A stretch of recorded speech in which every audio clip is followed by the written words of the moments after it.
Hey, what's going on, everybody? Welcome back to another Living on Dividends video, and where we help you to live on dividends sometime in the near to far future. All depends on what you purchase, of course, and your monthly, weekly, whatever contributions. But today, I just wanted to let you guys hang out for a little bit, do the portfolio updates. I haven't been doing it consistently, so I need to get back to that. But so you can see this is today. You can see the day's gain is negative, but total gain is only negative 5,300. And we still got the cash from Alti's payment there. You can see the current, the average price paid for all the shares. Yeah, I bought Alti on the X date, and then it just kept dropping. I should have just waited till like right before it's about to pay out again for the next month instead. Would have saved like, I don't know, 2K or something. Anyways, you can see my average for MSTY is still higher than the current price of $25 even. So that's still buy. I can buy at 22, 23, 24 all day. So I haven't been, but yeah. So let's also scroll through here and look at the market value. So this is the current value with all those negatives. NVIDIA's only went up, and that's because I bought NVIDIA on the dip. But whatever day that was, it dipped. I just jumped in with a little 3K purchase, and it's been up ever since, basically. So that's been good. The rest of that stuff, so sad about AMZ. It's supposed to be like that steady thing, and then it dropped like $3 a share, so it's a fair amount of money there. And then we have our roughly 103,000 maybe that we just dumped in MST, plus whatever we already had or whatever. But so it's just down a little bit, but not too crazy.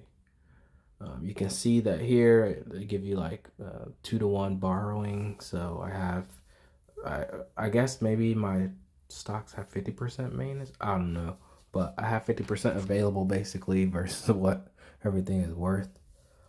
You can see that I'm not using any margins still. So yeah.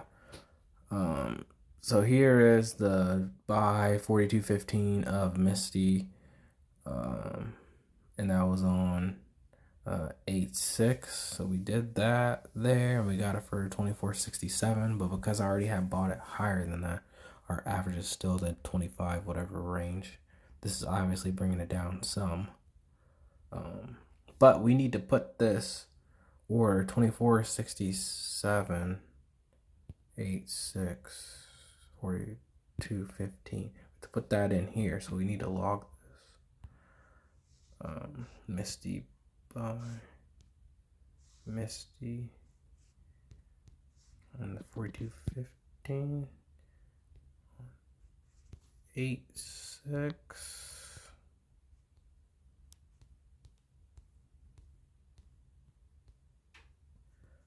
8.6, and it'll automatically populate that price there. But we got it for 24.67, so we got it for less. $1. Wow, $1 less than the closing price. 24.67. So 103,000. Oh, 104,000. Sorry, my bad, guys. It was 104,000 purchase, which I meant to only do 100,000 purchase, but I think because they already had announced the dividend, I was able to reverse engineer the math to see how many I needed to make sure I hit the 10K for that month. And I think that's how I ended up with 104,000 instead of 100. So we're going to add this transaction. Okay, so now it shows up in the dealio. So then we're going to go back to this. And you can see that this is showing the negative. You can see that $22, that $23 I lost when I bought and sold Roundhill like the next day. So yeah, that wasn't fun. You can see here that with the MSTY on 8.7 here, you can see that with the MSTY 9700 plus the 300 from NVIDIA and AMZ, we were at 10,000, and then we got the 788, so we're closer to like 10,800 for August. So you can see that there.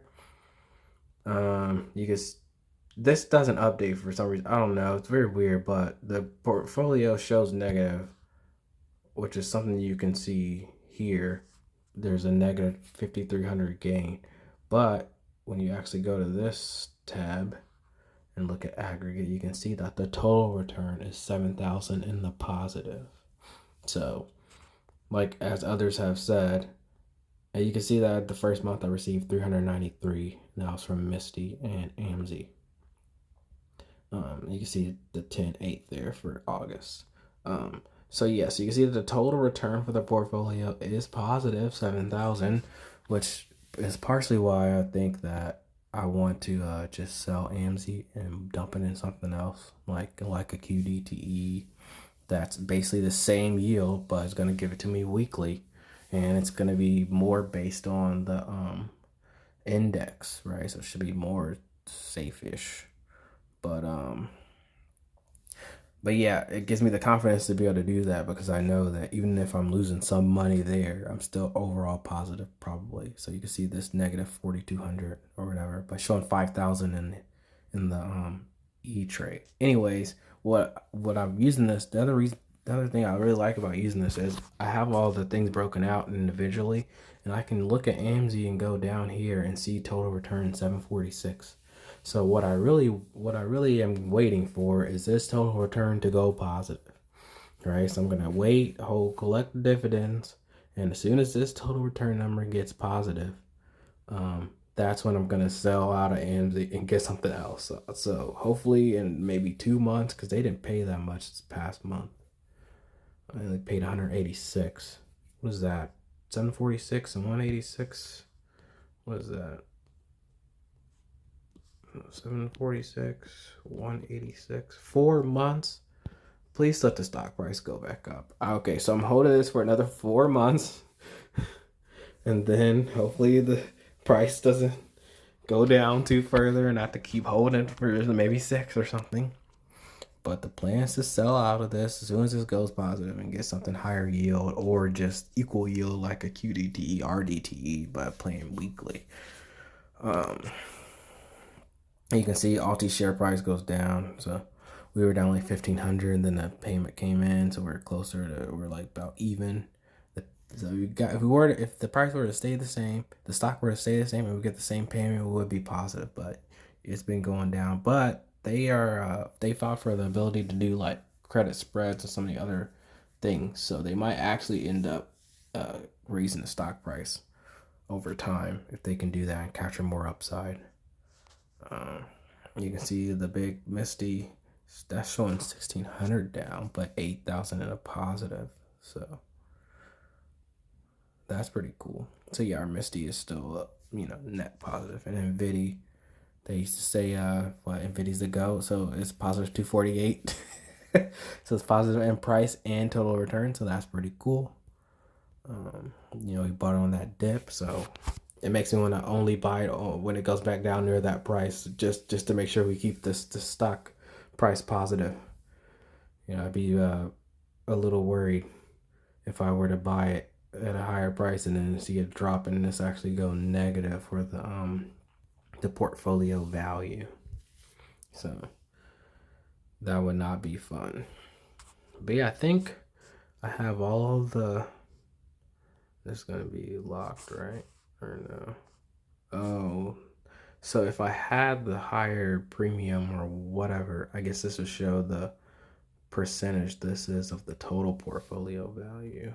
And then they have like, you can see what region the funds are based in, I guess, in the sectors. That's pretty cool. But no, I'm not about to pay premium for this. This gives me like all the information I need, which is really just the dividend information on like each individual stock. I can see how much they paid in what month. I hate that blue plus blocks this off, so you can see it. You have to kind of scroll back and forth. But yeah, I like being able to see the total return here on each individual position. And I can do it on the total portfolio because they have automatic aggregate it, so I can just do that. So I'm going to keep doing that whenever I buy a new position somewhere. I'm just going to add it individually so it'll show up in aggregated and I can track the total return like that, and just automatically just see the total for the whole portfolio. So it's pretty cool. I'm glad I found this. So yeah, that's the portfolio update. That's where we're at right now. That's what we're thinking about. I might do RDTE when it comes out, or I might wait a little while for the other weeklies to come out in like November or whatever. But that's it for this video. Hope you guys have a good night and weekend, and catch you guys in the next one. Peace.